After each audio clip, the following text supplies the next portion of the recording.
Jadi untuk merubah istilah mahal, karena di DPR juga sama Pak, kemarin RDP semua teriak tiket mahal semua gitu kan. Nah di kesempatan yang baik ini kita coba merubah mindset kita bahwa tiket pesawat itu diatur oleh pemerintah, ada di dalam batas atas. Jadi tiket pesawat itu ya regulated by government dan kemudian maskapai tidak melanggar. Kalau maskapai melanggar, sanksinya luar biasa. Tapi kita coba mencari cara bagaimana sebetulnya mengembalikan dari batas atas menjadi ke middle atau ke rendah kan gitu. Supaya tadi bisa ada option-option yang sehingga masyarakat masih merasakan. Di PM20 2019 berlaku sama, bahwa 85% untuk kelas ekonomi.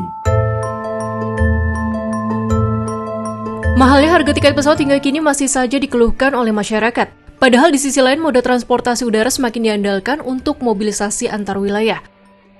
Hal ini menjadi pembahasan dalam forum Group Discussion Kompas dengan Kementerian Perhubungan, Lion Air Group, Indonesian National Air Carriers Association, dan Asosiasi Pengguna Jasa Penerbangan Indonesia di Menara Kompas, Jakarta, Kamis 6 Juni 2024. Dalam diskusi terungkap bahwa pemerintah telah berusaha mengendalikan kenaikan tarif tiket pesawat melalui berbagai kebijakan. Salah satunya penetapan tarif batas atas dan tarif batas bawah untuk penerbangan domestik. Kebijakan ini bertujuan untuk melindungi konsumen dari harga yang terlalu tinggi, sekaligus memastikan maskapai penerbangan tetap mendapatkan keuntungan yang layak. Harga tiket pesawat sendiri merupakan hasil interaksi kompleks dari berbagai faktor dan pihak yang terlibat dalam industri penerbangan, yaitu maskapai penerbangan, pemerintah, penyedia aftur, pengelola bandara, agen perjalanan, dan penumpang. Salah satu faktor yang berpengaruh besar dalam biaya operasional penerbangan pesawat yakni bahan bakar aftur.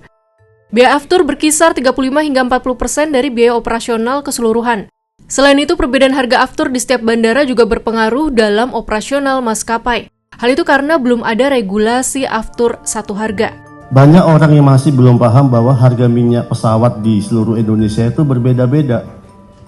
Paling murah itu jelas Jakarta, Soekarno-Hatta. Paling murah. Dan ditambah lagi 3 destinasi tadi. Labuan Bajo, Lombok, dan Silangit. Itu harga minyaknya sama dengan Jakarta sekarang. Harga minyak kedua yang paling murah siapa? Di mana? Nah, di Batam, Pak. Kenapa di Batam? Karena FTZ. Pajaknya nggak ada. Jadi kalau dibanding Cengkareng sama Halim, lebih murah Batam daripada Halim.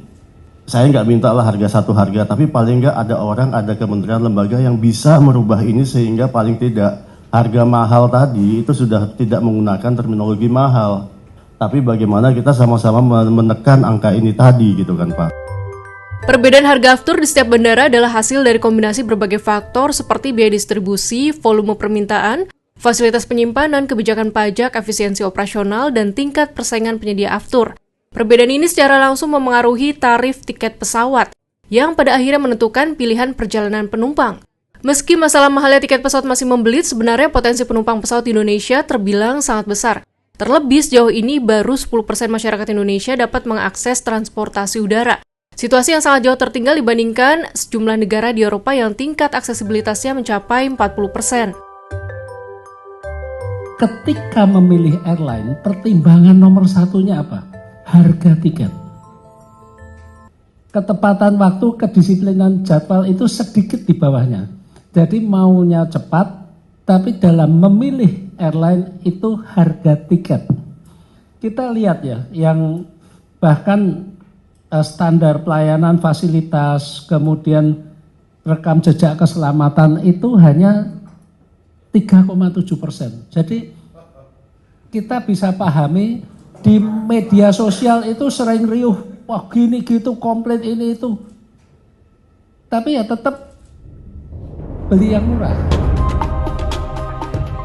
Mahalnya harga tiket pesawat tidak hanya memengaruhi pilihan konsumen, tapi juga berdampak pada sektor pariwisata. Hingga kini Jalan Tengah menurunkan harga tiket pesawat terus dikaji pemerintah dan pihak terkait.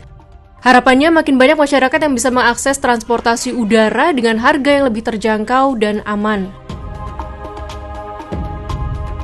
Jadi tumbuhnya industri penerbangan nasional kita, potensi ini sebetulnya kalau memang sektor unggulan ini tumbuh di Indonesia. Pariwisata, kemudian pertambangan. Kalau kebijakannya bicara soal downstream proses, oke Pak, kita ikut Pak. Yang penting industrinya tumbuh. Karena kalau downstream proses ini dilakukan seperti yang sekarang banyak dilakukan pemerintah di Sulawesi Tengah, ya, Sulawesi Tenggara, di Kendari, itu aviasinya tumbuh Pak, trafficnya airport naik, kemudian penerbangan juga load factornya tinggi, bahkan airportnya pun bisa diswastanisasi.